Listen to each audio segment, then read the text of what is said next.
nang hindi pinabayaan ng Diyos. Sige po, kung wala na, ay handa na po natin ang ating puso at isipan upang tanggapin ang salita ng Diyos na dadalhin ng kanyang The Anointed One ng COP, Pastor Glennie Sablero.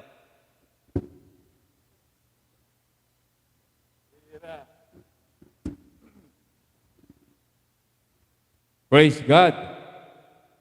Magandang umaga po sa ating lahat, COP family, Valenzuela City of Praise, and all the members, leaders and workers.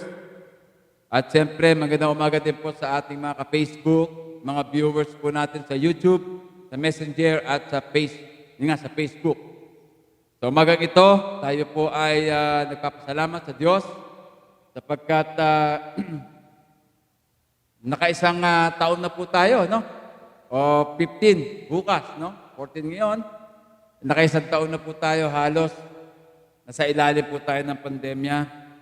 Maraming nawala, maraming tinamaan, pero salamat, nandito pa tayo at patuloy na kinakahabagan ng Diyos at patuloy binibigyan po tayo ng kalakasan at iniingatan niya po tayo. Palakpakan natin ang Panginoon sa kanyang pag-iingat. Praise God. So umagang ito, samahan niyo po akong magbukas ng ating mga dalang Biblia sa aklat po ng Juan Kapitulo 13, 35, 34 hanggang 35. Babasahin ko po ito sa wikang Ingles at pagkatapos po ay sa wikang Tagalog.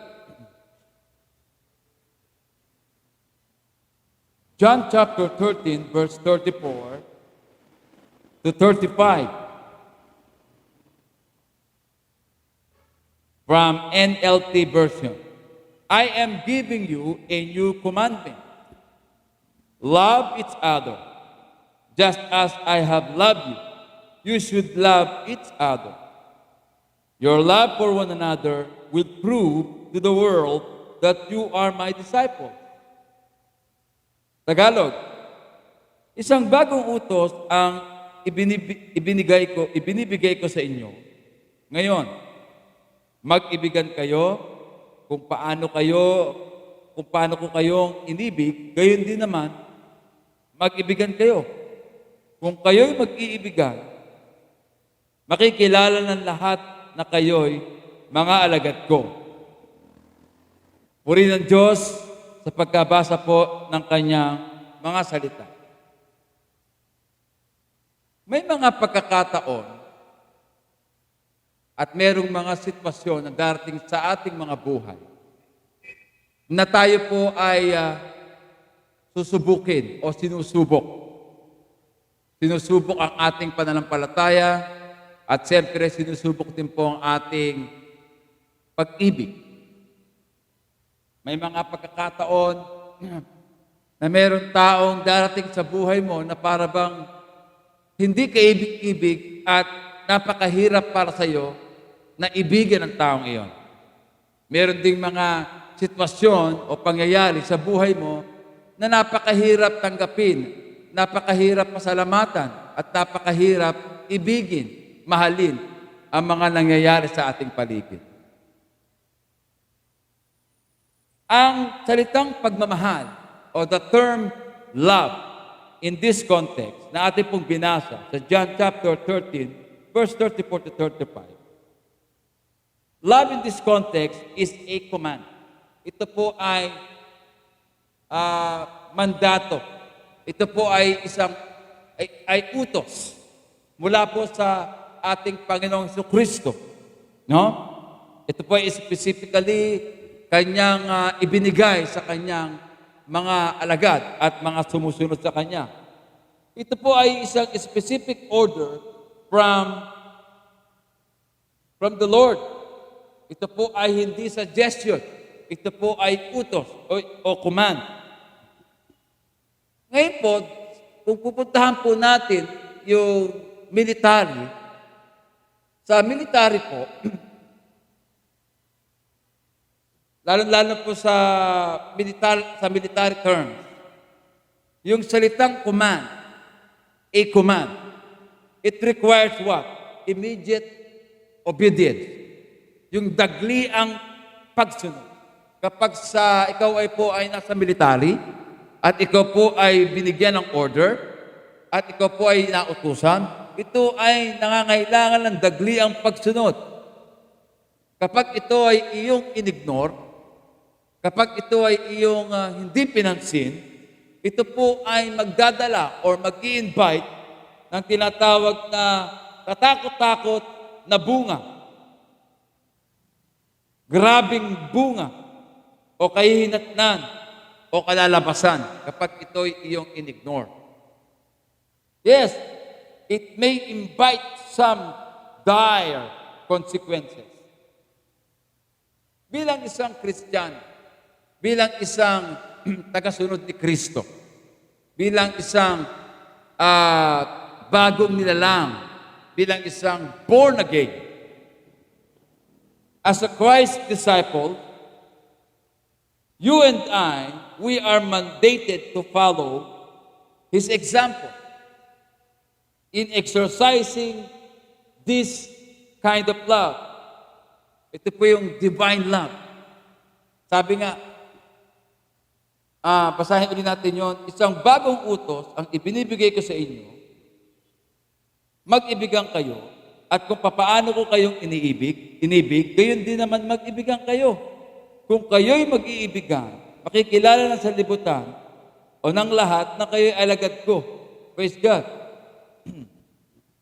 As a Christian, or as a Christ disciple, we are mandated to follow His example in exercising divine love. And this kind of love, this love has an unlimited sphere. Ito ay walang limitang tinatawag na sphere. Yung sphere, ito yung saklaw. Ito yung kalipunan, no? And this kind of love does not discriminate. Wala po itong pinipili. O wala po itong tinatangi. Whoever is within its realm, kapag ito po ay kasama, kung sino mang kasama sa kaharian o nasasakupan o lupain, ikaw ay pasok dito. Whoever is within its realm gets love. At ito po ay nagsisimula, una at higit sa lahat, doon sa mga taong malapit sa iyo. Kadikit mo. Yung mga taong na kung saan ay parati mong kasama at parati mong kausap. At nandyan na napaka-close sa iyo. At ito po ay magsisimulang lumikha ng isang tinatawag na lumalago at umuunlad at lumalawak na tinatawag na spiral, no? Parang pag ganon, yung anyong susok. Coil, parang ganon. Na ito'y lumalago sa araw-araw. And that reaches out to all. Na ito po ay umaabot sa lahat.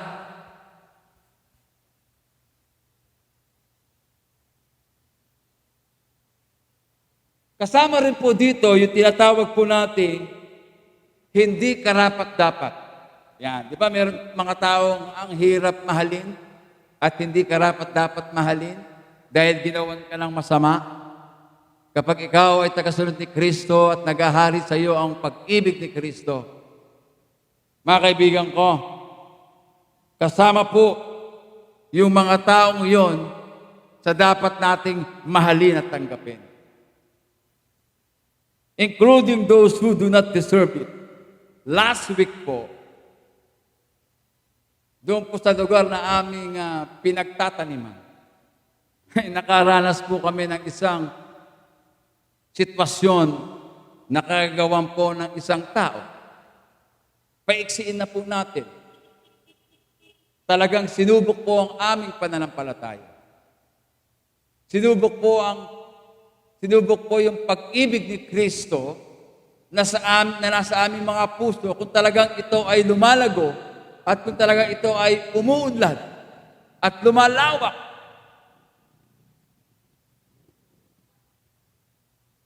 Yun nga po ano po ba ang mararamdaman mo kung ikaw po ay sinalbahe? Halimbawa, sinira po yung gamit mo, yung iyong pagmamay-ari. Tapos pinaratangan ka, pinagbintangan ka pa, pinagmumura ka pa. O, di ba? Ang sabi dito, yung pag-ibig ni Kristo does not discriminate. Walang pinipili o walang tinatangay. Karapat-dapat man yan o hindi karapat-dapat mahalin, mamahalin mo po yan. Amen. Nandyan po ba kayo? Kung meron kang kapitbahay na parati kang inaalimura, minumura, dinadabugan, pinariringgan, tinichismis ka ng kapwa mo na dati mong close, mga sinatawag, BFF mo dati, ngayon ay hindi na. Yan. Masusubok po ang pananampalataya, masusubok po ang pag-ibig kung nandiyan sa ating mga puso. Amen. Nandiyan pa ba kayo? Including those who do not deserve it. Those who consider us as their enemies. Sila na kung saan ang tingin sa atin ay kaaway. Mamahalin po natin yun.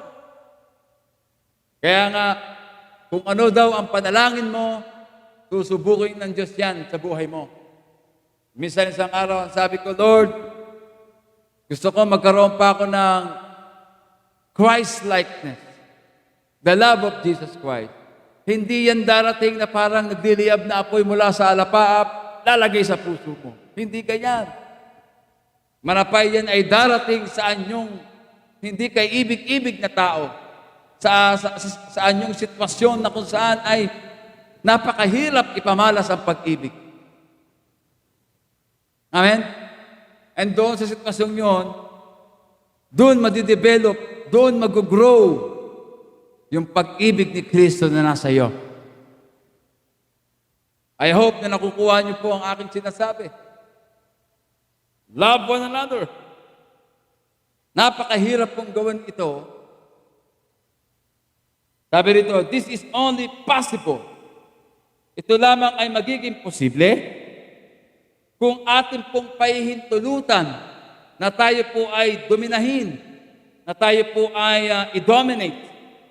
O ibig sabihin ay mangibabaw sa atin o pagarihan po tayo ng Espiritu Santo. Sapagkat ang pag-ibig po ay isa sa mga bunga ng Espiritu Santo.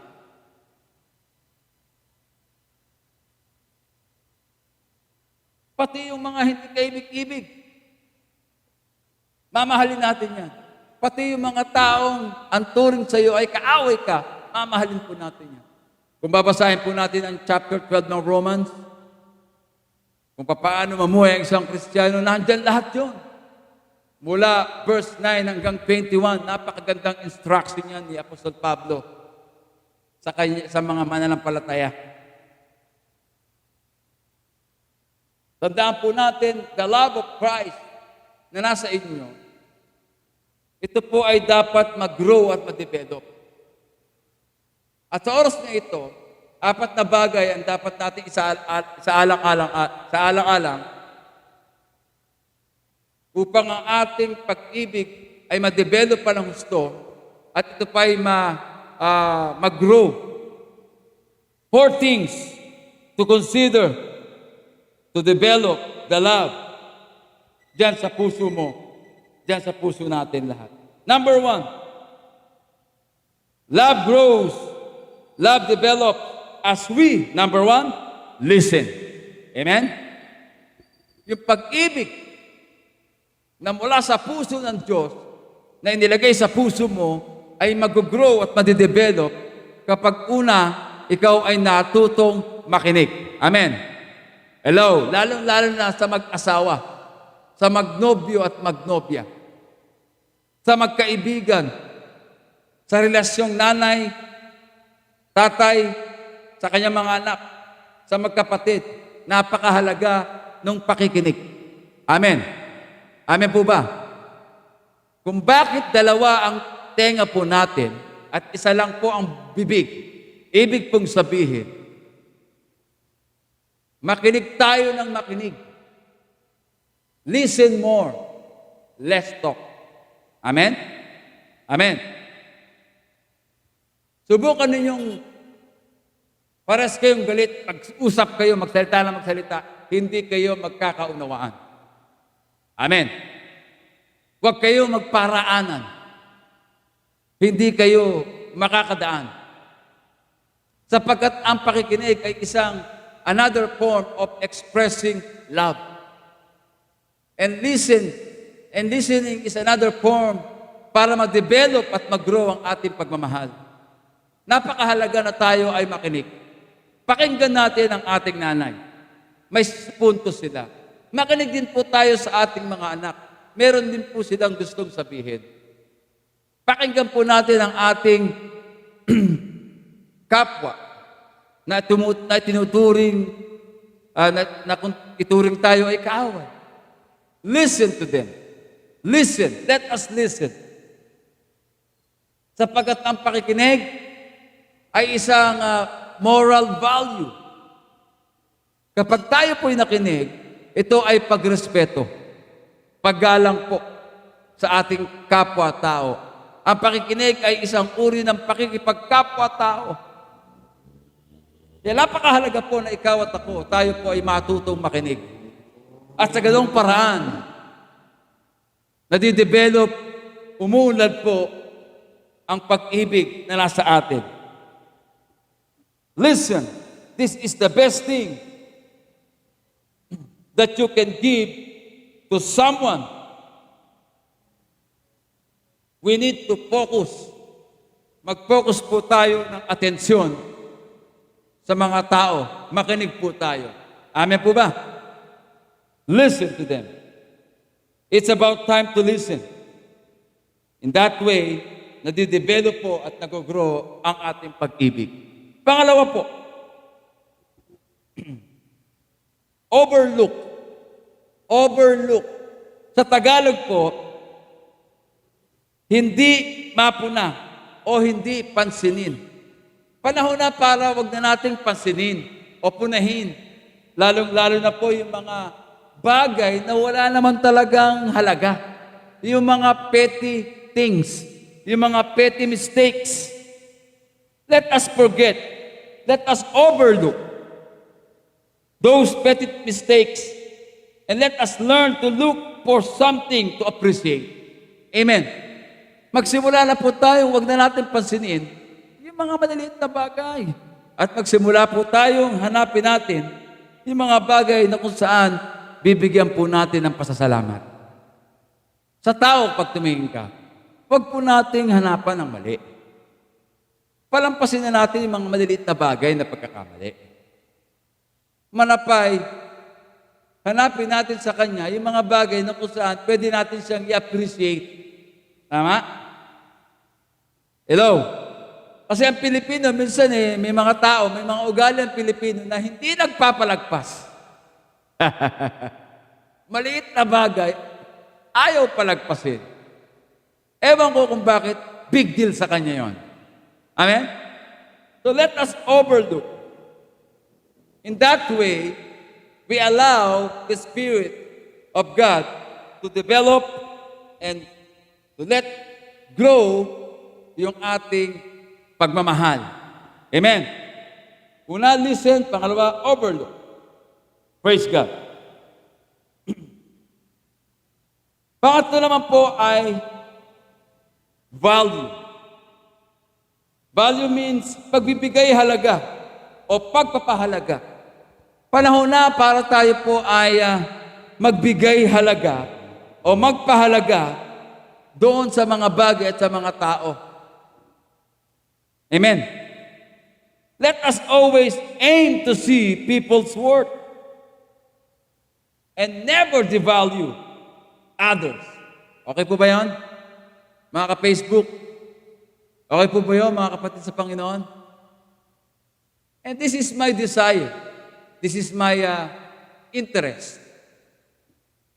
Na kahit unti-unti, kahit unti-unti man, ay makapagdala po tayo ng change, ng transformation sa attitude, sa character ng ating mga kapatiran. Amen? Never devalue others.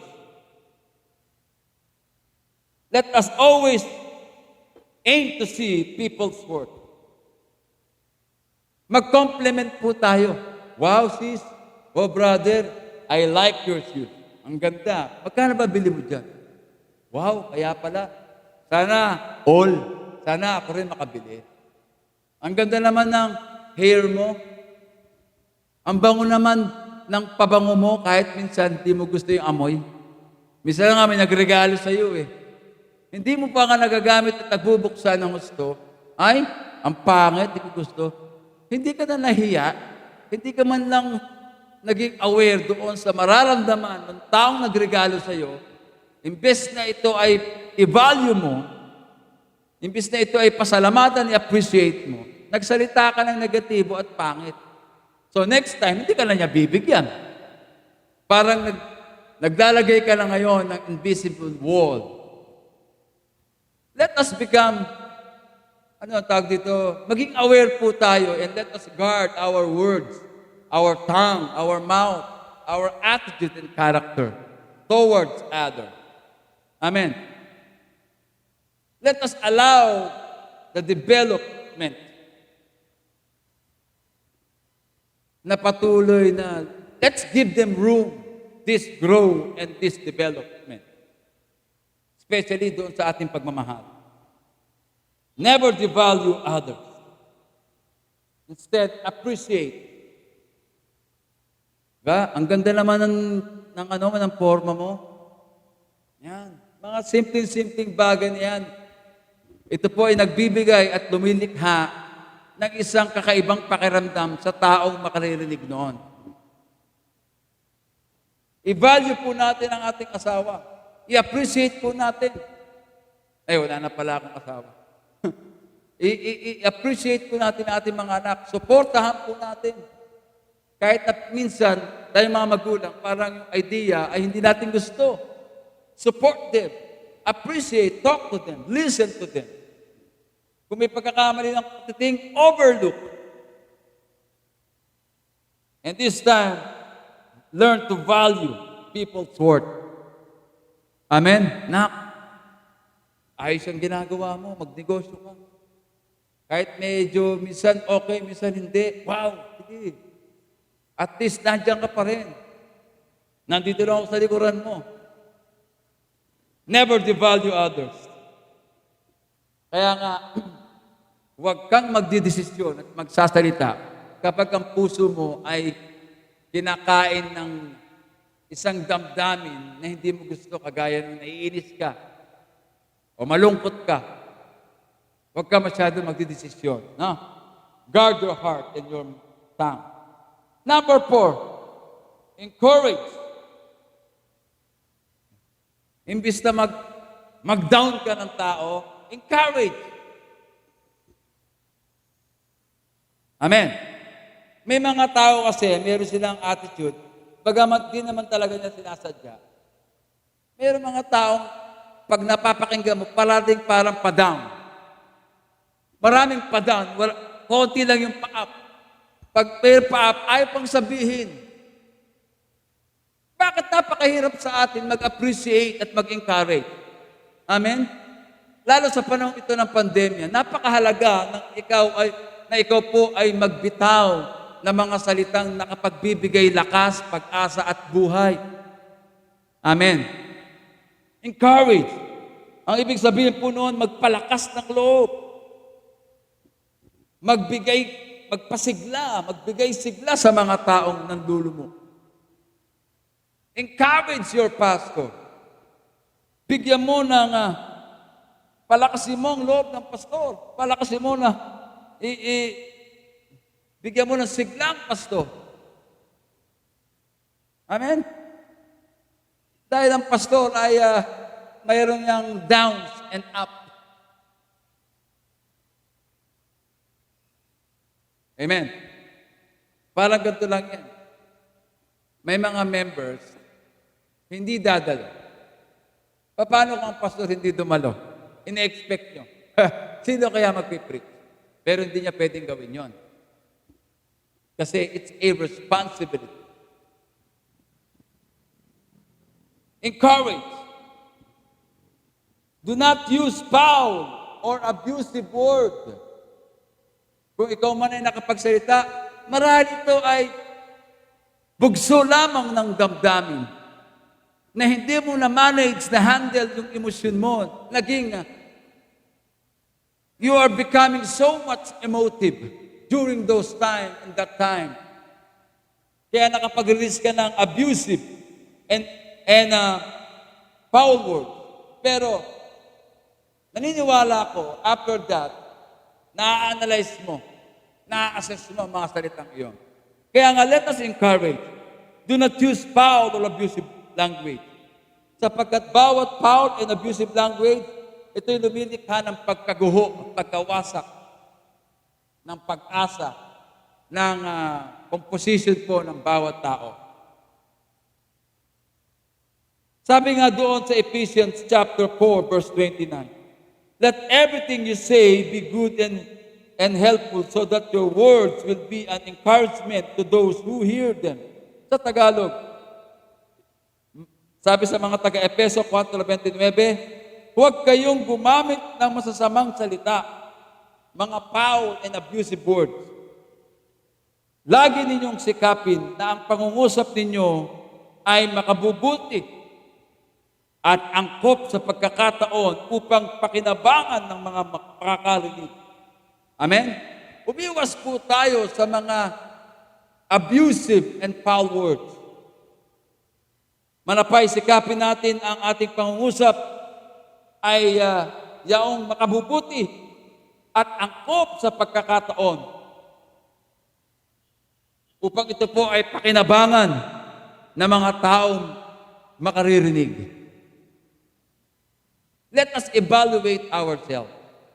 Church, my friends, body of Christ, let us allow and give room this change. Allow God to develop and grow this love sa buhay po natin. By means of, number one, listen. Magkaroon tayo ng listening ear and listening heart.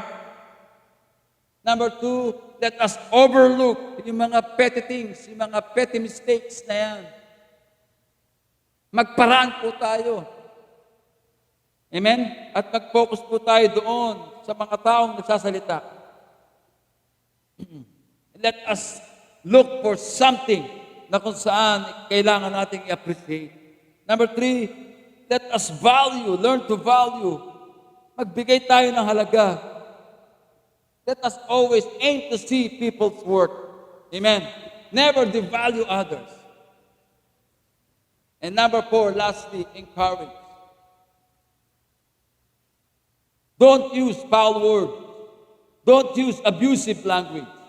And according to Ephesians chapter 4:29, ang sabi doon, lagi ninyong sikapin na ang pangungusap ninyo ay makabubuti at angkop sa pagkakataon upang makinabang ang mga makaririnig.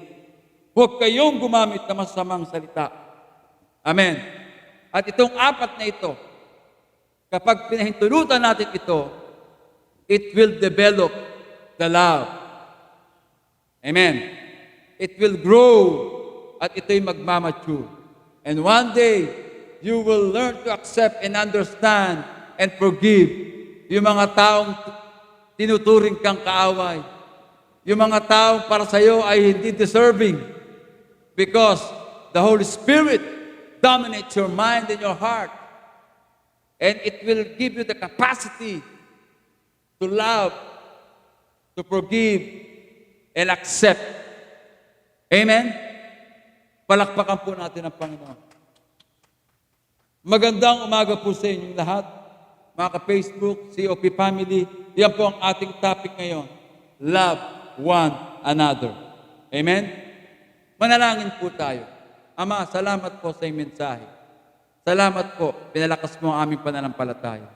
Salamat po na meron kang utos, hindi suggestion. Kumbaga, utos na dapat namin gawin. Help us, give us power and strength to obey and do and apply your words. Help us to love one another upang malaman ng salibutan na kami ay mga disipulo mo.